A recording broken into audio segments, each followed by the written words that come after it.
अब आपके घर के आसपास कोई मंदिर मस्जिद गुरुद्वारा है, अगर उसमें कोई मांस का टुकड़ा फेंक दे या टट्टी के साथ फेंक दे, तो आपका अगर मंदिर है वो, तो क्या आप बर्दाश्त कर लोगे? क्यों साहब? इस मुरादाबाद में भी झंझट हुए कि मस्जिद में सुअर का मांस का टुकड़ा फेंक दिया, है नहीं? तुम अगर शिव जी का मंदिर आपने बनाया, उसमें कोई गाय का मांस का टुकड़ा फेंक दे, अभी देखो हमारे जवान लड़के श्री का लेकर निकल जाएंगे, 10-20 का खून पा देंगे। गुरु महाराज ने कहा कि ये तो तुमने बनाया है ना, नीच गारे से। थोड़े समय के बाद जब कोई देखभाल नहीं करेगा, कितने मंदिर मस्जिद गुरुद्वारे फंसे पड़े, नष्ट होगा कि नहीं? कुत्ता पेशाब करते हैं उसमें, लेकिन उसी के नाम पर तुम मनुष्य का खून बहा देते हो। आपने वहां स्थापित किया मूर्ति को, आपने वो मंदिर मस्जिद गुरुद्वारा बनाया, आपको इतना क्रोध आ रहा है किस बात पर कि हमारे बनाए मंदिर में तुमने सब गंदी चीज कैसे डाल? आता है कि नहीं आता है? अब आप बताओ कि तुम्हारे बनाए मंदिर में कोई गंदी चीज पड़ रही है तो तुम आग को बुरा हो गए, तुम आग लगा देते हो, तुम लोगों की हत्या हिंसा कर देते हो, संपत्ति जला देते हो। उस मालिक ने जो इस मनुष्य शरीर को बनाया है, सच्चा हरि मंदिर, जिसमें वो स्वयं बैठा हुआ विराजमान है, जो प्रकट होता है यही से, उसमें तुम मांस मछली अंडा शराब ये डाल रहे, तो क्या वो मालिक खुश होगा? बताओ बहनों, अरे खुश होगा कि नाराज होगा? नाराज होगा। नाराज होगा। अब बताइए, आप और हम अज्ञानता में उस भगवान के बनाए हुए सच्चे मंदिर में ऐसी चीजें डाल रहे हैं जिससे वो शक्त नाराज और सजा देना चाहते हैं, क्योंकि आपको कोई बताने वाला नहीं मिला कि भाई ये मांस खाना, हिंसा करना, इसको मुर्दा घर बना देना, ये पाप है। आपके बाप दादा खाते थे, उस समय प्रकृति ऐसी थी, अन्न की कमी थी और जीवन उनका दांव पे लगा हुआ था, तो उन्हें जो मिला उन्हें खा लिया, कोई बताने वाला नहीं था। लेकिन गुरु महाराज ने कहा कि भाई आज तो फल फूल बनत आबादी देखिए। हमारा जब देश आजाद हुआ तो 40 करोड़ की आबादी थी, जिसमें बांग्लादेश और पाकिस्तान भी शामिल था। आज केवल भारतवर्ष की आबादी 140 करोड़, लेकिन कोई भूखा बताए अन्न की कोई कमी है? गुरु महाराज ने कहा कि कुदरत जब किसी को जन्म देती है तो उसके पालन पोषण का, भरण पोषण का इंतजाम नहीं करती। अरे तुम तो मनुष्य हो, जीव जंतु जो भी है, चिड़िया चुगली, सबके भरण पोषण की जिम्मेदारी है कि नहीं उसकी? क्या उनकी खेती होती है? आज इधर करे ना चाकरी, पंछी करे ना काम, दास मणु का कह गए सबके दाता राम। तो सबको राम भोजन दे रहा है, तो आप जो है समय समय के फल सब्जियां मेवा मिष्ठान सूखे गिले छोड़ के और मुर्दामास इस सच्चे हरि मंदिर में डाल रहे हो। गुरु महाराज ने कहा कि इससे वह कुदरत, वह तुम्हारा खुदा, वह तुम्हारा ईश्वर, वह तुम्हारा मालिक, वह तुम्हारा गार्ड सत्यनारायण। तुम शिव नेत्र की क्या बात करते हो? शिव नेत्र तो तुम्हारा बंद हो ही गया। जैसे यहाँ के मंदिर में अगर रोज कोई मांस मछली डालने लगे तो कोई पूजा करने नहीं जाएगा, सब वहां पर कूड़ा कचरा डालने लगे। ऐसे ही जब तुमने हरि मंदिर में ये अखाद्य पदार्थों का सेवन करके इसको गंदा कर दिया तो उसके कपाट बंद हो। अरे शिव नेत्र की क्या बात करते हो? अब तो तुम और हम सब सजा के पात्र हो। अब हमने सीधे नर्क और 84 का ये रास्ता तय किया। तो गुरु महाराज कहते हैं कि यदि आप भगवान से प्रेम और स्नेह करते हो, सच्चे भगवान को मानते हो, ये मानते हो कि कोई ताकत है जो इस संसार को चला रही है, कोई ताकत है जो सूर्य और चंद्रमा का उदय करती है, कोई ताकत है जो हमको वायु दे रही, कोई ताकत है जो हमको जल देगा, कोई ताकत है जो ऋतुओं का समय समय पे संचालन कर रहा, सर्दी के समय सर्दी और गर्मी के समय गर्मी हो रही, बरसात के समय बरसात हो रही। अरे 3 साल बरसात के समय बरसात ना हो तो जीवन हाहाकार बच जाएगा, जीवन समाप्त हो जाएगा। कौन है वो? तो वो सब कुछ जो देने वाला है, जो हमारे इतना ध्यान रख रहा है, कब हमको सर्दी चाहिए, कब गर्मी चाहिए, कब बरसात चाहिए, कितनी चाहिए, वह नियंता, वह मालिक, उसको हम नाराज कर रहे हैं। गुरु महाराज ने बोली हमें ये खाना बनाते तो ये खाना हम करते हैं, ये अकेले अकेले खा रहे। और वो झाम झाम कर देख रही, चादर में से झाम झाम कर देख रही कि ये तो उसने कहा कि अच्छा, उन्हें चादर भागी, वो खा रहे थे। उन्होंने शेर जी ने क्या काम किया, खिचड़ी बनाई जल्दी में तो आधी अलग कर दी, आधी रख ली। तो वो बोली और जाकर के कहने लगी, क्यों जब हम भोजन बनाते हैं तो तुम्हें पहले पूछते हैं, तुमने अकेले में पहले खाई। तो वो शेर जी क्या बोले, नहीं देवी जी आपकी हिस्से की रखी है, आप भी खाइए।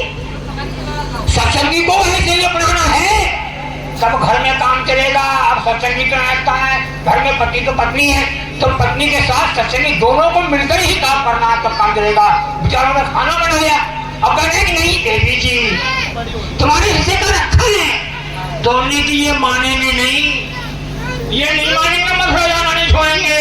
अब उसने 1 महीने में एक मंत्र तैयार किया। अभी वकील साहब ने बताया कि मुसीबत में जब याद करोगे तो तुम्हारे सामने कोई ना कोई बात आ जाएगी और बात कर जाएगी। जय गुरुदेव। उन्होंने एक मंत्र बनाया कि मैं इनके जो रिश्तेदारों को गाली दूंगी, तब तो ये मानेंगे। अब उसने ना मंत्र बना दिया, कौन सा मंत्र बनाया कि मैं पूजो देवानंदी साथ नंदी, मैं पूजो देवानंदी सास मरैया नंदी। अब ये सोचने लगी, वो सेठानी बैठ गई गेट पर, उनकी सेठ की जंगल से आएगा तो अब मुंह से बोलूंगी, मुंह से बोलूंगी। अभी जो बुरा लगेगा तो मुझे डांटेंगे, जब डांटेंगे तो मुझको मारेंगे, तो मैं कह दूंगा जय गुरुदेव वाले झूठे, जय गुरुदेव वाले झूठे। जो बात पकड़ रही थी कि जय गुरुदेव में जो जुड़ा हुआ है उसमें संसार वाले पॉजिटिव भी भागी, उन्हें कि अपना क्या उत्तर है, ये कोई कर नहीं जाए। जय गुरुदेव। तो ऐसे ही देखो प्रेमी भाई बहनों, शेठ जी क्या कह रहे। अब शेठ जी जब जंगल से आए और वो गेट पे बैठ गए, और जब गेट पे बैठी तो देखा तो वो एकदम कर रही, शेठ जी को देखा, मैं पूजो देवानंदी सास मरैया नंदी। शेठ जी बोले आज कौन सा गुरु मिल गया भाई। अब शेठ जी और करीब आए तो वो कहने लगी, मैं पूजो देवानंदी सास मरैया नंदी। जितनी करीब को आते जाए शेठ जी उतनी जल्दी बोलती जाए कि मैं पूजो देवानंदी सास मरैया नंदी, मैं पूजो देवानंदी सास मरैया नंदी। अब शेठ जी और करीब को आ गए। शेठ जी बोले गुरु महाराज ये क्या हो रहा है। अब गुरु महाराज को याद करा, भी कबीर साहब ने बताया कि मुसीबत में याद कर लेना तो तुम्हें कोई ना कोई रास्ता मिल जाएगा। ये कबीर साहब ने भी बताया नहीं बताया। अब उस शेठ ने याद किया कि गुरु महाराज ये तो आफत आ गई, अब ये तो गाली दे रही है, कैसे मुकाबला हो। एकदम दिमाग में गुरु महाराज बैठ गए और वो भी उसी के सामने बैठ गए, उसी के सामने बैठ गए। वो बोली मैं पूजो देवानंदी सास मरैया नंदी। शेठ जी बोले मैं पूजो हर और फारो और ससुर मराई चाहे सारो। अब मुकाबला हो गया दोनों में। वो बोले मैं पूजो देवानंदी सास मरैया नंदी, मैं पूजो देवानंदी सास मरैया नंदी, मैं पूजो हर फारो और ससुर मराई चाहे सारो। उन्हें काफी देर हो गई, वो तो बहुत देर की बैठी हुई थी सेठानी, उसे तो जाप आ रही थी। शेठ जी तो भी बैठे, जल्दी जल्दी करे, मैं पूजो देवानंदी सास मरैया नंदी, मैं पूजो हर फारो और ससुर मराई सारो। उन्होंने एकदम धक्का दे दिया शेठ जी को। शेठ जी गिर बेचारे पीछे को। उन्होंने की क्यों, उन्होंने की तो हमारे को गाली दे रहे। शेठ जी उठ के खड़े हो गए, अरे देवी जी तुम हमारे की पूजा कर रही, तुम हमारी पूजा कर रही। अब उसका दिमाग घूमा सेठानी का। उन्होंने मैंने इस मंत्र को 1 महीने में तैयार किया, इस मंत्र को 1 महीने में तैयार किया और इन्होंने हाथ की हाथ बना लिया। इसका मतलब है कि गुरु महाराज में पावर ज्यादा है। तो बोली कि हम भी चलेंगे मथुरा, हम भी चलेंगे मथुरा। तो प्रेमी भाई बहनों, कबीर साहब ने बताया कि पहले आजमा लेना, उसके बाद भाई साहब से कहना कि हमें भी मथुरा ले चलो, आपका काम सफल होगा। जय गुरुदेव।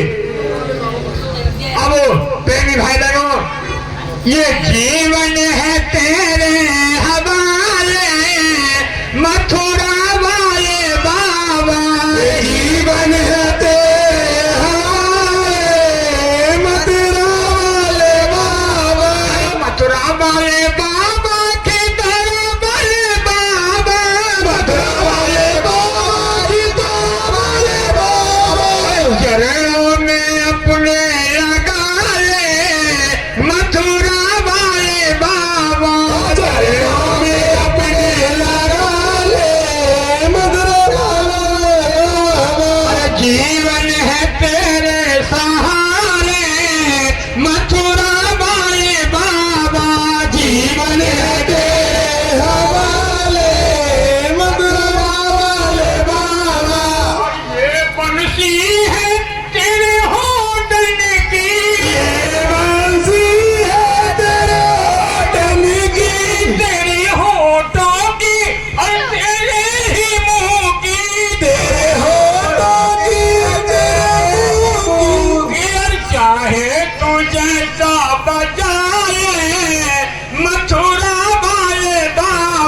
चाहे तू जैसा निभाए मथुरा वाले बाबा, चाहे तू जैसा निभाए मथुरा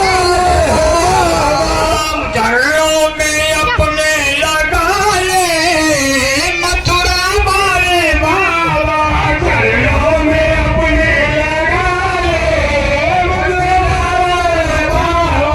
मैं हूँ खड़ा तेरे चरणों की, मैं हूँ खड़ा तेरे चरणों की, तेरे चरणों की और तेरे चरणों की, तेरे चरणों की और तेरे पैरों की।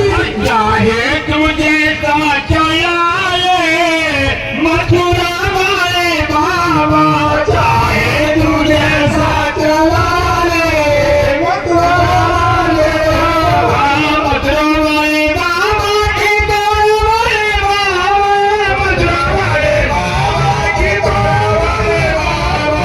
जीवन है तेरे हवाले मथुरा वाले बाबा, जीवन है तेरे हवाले मथुरा वाले बाबा।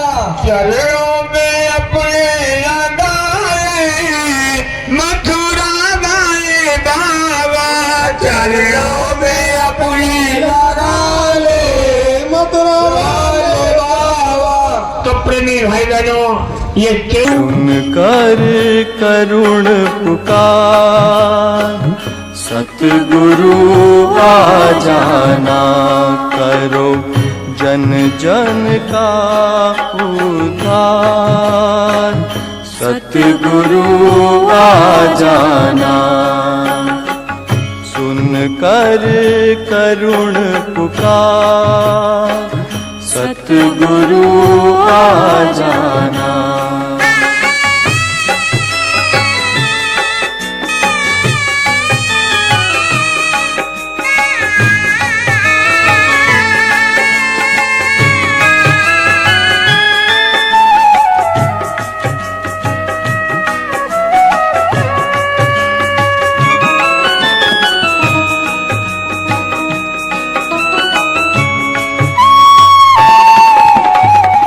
भटक रहा हूँ मारा मारा, भटक रहा हूँ मारा मारा, कोई नहीं है मेरा सहारा, कोई नहीं है मेरा सहारा, कोई नहीं है मेरा सहारा। कर दो भव से पार, कर दो भव से पार, सतगुरु आ जाना। सुन कर करुण पुकार सतगुरु आ जाना।